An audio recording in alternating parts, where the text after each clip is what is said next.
ആകാശവാണി.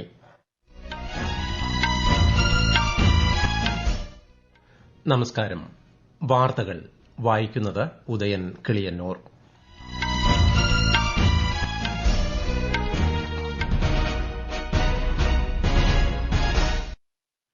പ്രധാന വാർത്തകൾ.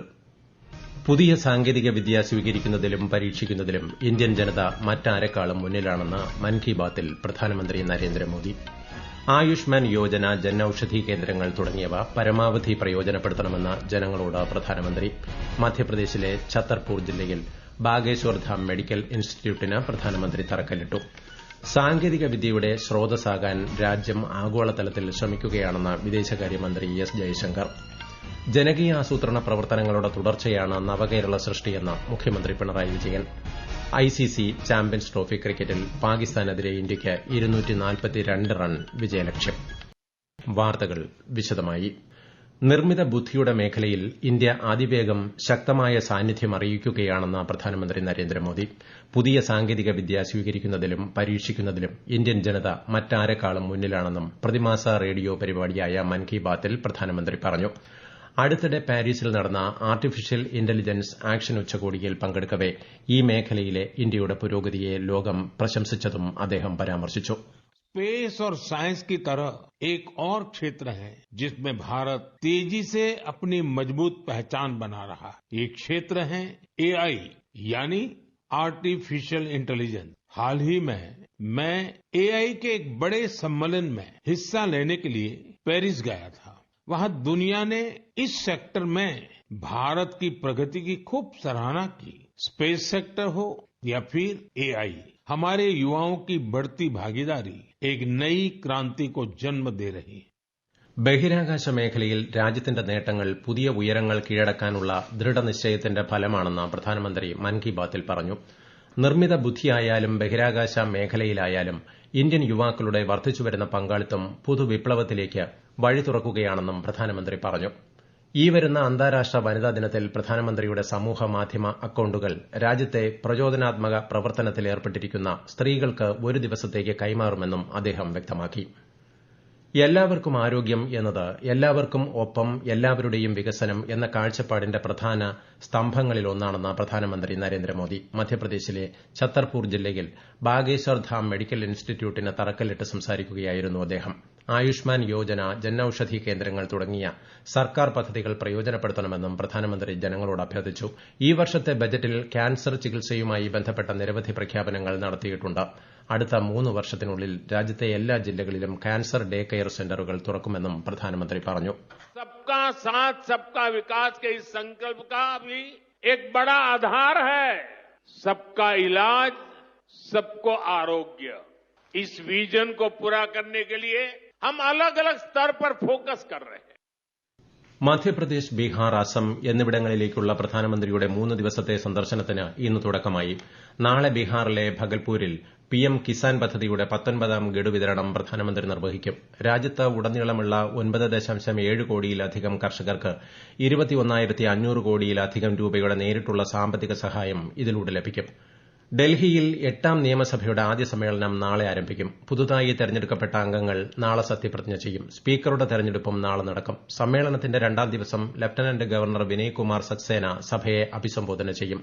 മുൻ സർക്കാരിന്റെ പ്രവർത്തനങ്ങളുമായി ബന്ധപ്പെട്ട സിഎജി റിപ്പോർട്ടുകളും അവതരിപ്പിക്കും. അതേസമയം എഎപി നേതാവും മുൻ മുഖ്യമന്ത്രിയുമായ അതിഷിയെ പ്രതിപക്ഷ നേതാവായി പാർട്ടി നിയമസഭാ കക്ഷി യോഗം തെരഞ്ഞെടുത്തു. ഡൽഹി മുഖ്യമന്ത്രി രേഖ ഗുപ്ത കേന്ദ്ര ആഭ്യന്തരമന്ത്രി അമിത്ഷായെ ഡൽഹിയിലെ വസതിയിൽ സന്ദർശിച്ചു. പ്രധാനമന്ത്രി നരേന്ദ്രമോദിയുടെ ജനക്ഷേമ നയങ്ങളിൽ ഡൽഹിയിലെ ജനങ്ങൾ വിശ്വാസം പ്രകടിപ്പിച്ചതായി ശ്രീ അമിത്ഷാ ചൂണ്ടിക്കാട്ടി. ഈ വിശ്വാസം നിലനിർത്തി മുഖ്യമന്ത്രി എന്ന നിലയിൽ രേഖ ഗുപ്ത ഡൽഹിയെ പുതിയ ഉയരങ്ങളിലെത്തിക്കുമെന്നും അദ്ദേഹം അഭിപ്രായപ്പെട്ടു. രാജ്യരക്ഷാമന്ത്രി രാജ്നാഥ് സിംഗിനെയും രേഖ ഗുപ്ത സന്ദർശിച്ചു. കേരളത്തിൽ ജനകീയാസൂത്രണ പ്രവർത്തനങ്ങളുടെ തുടർച്ചയാണ് നവകേരള സൃഷ്ടിയെന്ന് മുഖ്യമന്ത്രി പിണറായി വിജയൻ. കാസർഗോഡ് ജില്ലാ പഞ്ചായത്തിനായി നിർമ്മിച്ച പുതിയ കെട്ടിടത്തിന്റെ ഉദ്ഘാടനം നിർവഹിക്കുകയായിരുന്നു അദ്ദേഹം. അധികാര വികേന്ദ്രീകരണം തീർത്തും ജനകേന്ദ്രീകൃതമായതിലൂടെ നാം കൈവരിച്ച നേട്ടത്തിൽ നിന്നുമാണ് നവകേരള സൃഷ്ടിയെന്നും മുഖ്യമന്ത്രി വ്യക്തമാക്കി. നവംബർ 1 മുതൽ അതിദരിദ്രർ ഇല്ലാത്ത സംസ്ഥാനമായി കേരളം മാറുമെന്നും മുഖ്യമന്ത്രി പറഞ്ഞു. ഈ വാർത്തകൾ ആകാശവാണിയിൽ നിന്ന്. ആകാശവാണി വാർത്തകളും വാർത്താ അധിഷ്ഠിത പരിപാടികളും All India Radio News Thiruvananthapuram YouTube ചാനലിലും at All India Radio News Thiruvananthapuram Facebook പേജിലും AIR ന്യൂസ് _ തിരുവനന്തപുരം ഇൻസ്റ്റഗ്രാം അക്കൌണ്ടിലും at AIR news _ TVM X ഹാൻഡിലും ലഭ്യമാണ്. ICC ചാമ്പ്യൻസ് ട്രോഫി ക്രിക്കറ്റിൽ പാകിസ്ഥാനെതിരെ ഇന്ത്യയ്ക്ക് 242 റൺ വിജയലക്ഷ്യം. ടോസ് നേടി ബാറ്റിംഗ് തെരഞ്ഞെടുത്ത പാകിസ്ഥാന് 2 പന്ത് ബാക്കി നിൽക്കെ 241 റണ്ണിന് വിക്കറ്റെല്ലാം നഷ്ടമായി. ഇന്ത്യയ്ക്കു വേണ്ടി കുൽദീപ് യാദവ് 3 വിക്കറ്റും ഹാർദിക് പാണ്ഡ്യ 2 വിക്കറ്റും എടുത്തു. മറുപടി ബാറ്റിംഗിനിറങ്ങിയ ഇന്ത്യ ഒടുവിൽ വിവരം ലഭിക്കുമ്പോൾ 8.1 ഓവറിൽ 1 വിക്കറ്റ് നഷ്ടത്തിൽ 53 റൺ നേടിയിട്ടുണ്ട്. ദുബായ് അന്താരാഷ്ട്ര ക്രിക്കറ്റ് സ്റ്റേഡിയത്തിലാണ് മത്സരം. ISL ഫുട്ബോളിൽ ഇന്ന് മോഹൻ ബഗാൻ ഒഡീഷ പോരാട്ടം. കൊൽക്കത്തയിലാണ് മത്സരം. സാങ്കേതിക വിദ്യയുടെ സ്രോതസ്സാകാൻ രാജ്യം ആഗോളതലത്തിൽ ശ്രമിക്കുകയാണെന്ന് വിദേശകാര്യമന്ത്രി എസ് ജയശങ്കർ പറഞ്ഞു. ഇന്ത്യയ്ക്ക് ആ പങ്ക് വഹിക്കാൻ കഴിയുന്ന ചില മേഖലകളാണ് ബഹിരാകാശവും നിർമ്മിത ബുദ്ധിയുമെന്ന് അദ്ദേഹം പറഞ്ഞു. കാശി തമിഴ് സംഗമത്തിലെ പ്രതിനിധികളുമായും വിദേശ നയതന്ത്രജ്ഞരുമായും അദ്ദേഹം സംവദിച്ചു. പുതിയ വിദ്യാഭ്യാസ നയം പുതിയ ലോകത്തിന്റെ വെല്ലുവിളികൾ നേരിടാൻ ജനങ്ങളെ സജ്ജമാക്കുമെന്ന് ശ്രീ ജയശങ്കർ ചൂണ്ടിക്കാട്ടി. We have historically been a source of technology for the world in the earlier times. I think today we are trying to recover that again. And part of what we are trying to do through NEP, New Education Policy, is to prepare people for the challenges of the new world. ഉഷ്ണമേഖലാ കൊടുങ്കാറ്റ് Sara നാശം വിതച്ച ഹോണ്ടുറാസിലേക്ക് 26 ton സഹായ സാമഗ്രികൾ കയറ്റി അയച്ച് India. Medical ഉപകരണങ്ങൾ, പുതപ്പുകൾ, ശുചിത്വ സാമഗ്രികൾ എന്നിവ ഇതിൽ ഉൾപ്പെടുന്നുവെന്ന് വിദേശകാര്യ മന്ത്രാലയം അറിയിച്ചു. മഹാകുംഭമേളയുടെ ഭാഗമായി നടക്കുന്ന പ്രത്യേക നേത്രാരോഗ്യ പരിപാടി നേത്രകുംഭ് ശ്രദ്ധേയമാകുന്നു. സൌജന്യ നേത്രപരിശോധന, കണ്ണട വിതരണം തുടങ്ങിയവ ഇതിന്റെ ഭാഗമായി നടക്കുന്നു. കാഴ്ച പരിശോധകർ ഉൾപ്പെടെ 500ഓളം സാങ്കേതിക പ്രവർത്തകരും സംരംഭത്തിന്റെ ഭാഗമാണ്. 2,20,000-ലധികം പേർ ഈ സൌകര്യം ഇതിനോടകം പ്രയോജനപ്പെടുത്തി. തെലങ്കാനയിൽ തുരങ്കത്തിൽ കുടുങ്ങിയ തൊഴിലാളികളെ രക്ഷിക്കാനുള്ള ശ്രമങ്ങൾ ഊർജിതമായി തുടരുന്നു. സൈന്യം, ദുരന്ത നിവാരണ അതോറിറ്റി, സിംഗരേണി കോൾ, തദ്ദേശ സ്ഥാപനങ്ങൾ എന്നിവയുടെ നേതൃത്വത്തിലാണ് രക്ഷാപ്രവർത്തനം. ഇന്നലെ രാവിലെയാണ് തെലങ്കാനയിലെ നാഗർ കുർണൂലിൽ നിർമ്മാണ പ്രവർത്തനങ്ങൾ നടക്കുന്ന ശ്രീശൈലം തുരങ്കത്തിന്റെ മേൽക്കൂര തകർന്ന് 8 പേർ കുടുങ്ങിയത്. തെലങ്കാന മന്ത്രിമാരായ ജെ കൃഷ്ണറാവു, ഉത്തം കുമാർ റെഡ്ഡി എന്നിവർ സ്ഥലത്തുണ്ട്. കണ്ണൂർ ആറളം ഫാമിൽ ദമ്പതികളെ കാട്ടാന ചവിട്ടിക്കൊന്നു. 13ാം ബ്ലോക്കിലെ വെള്ളി, ഭാര്യ ലീല എന്നിവരാണ് മരിച്ചത്. കശുവണ്ടി ശേഖരിക്കുന്നതിനിടെയാണ് കാട്ടാനയുടെ ആക്രമണമുണ്ടായതെന്ന് ആറളം പോലീസ് പറഞ്ഞു.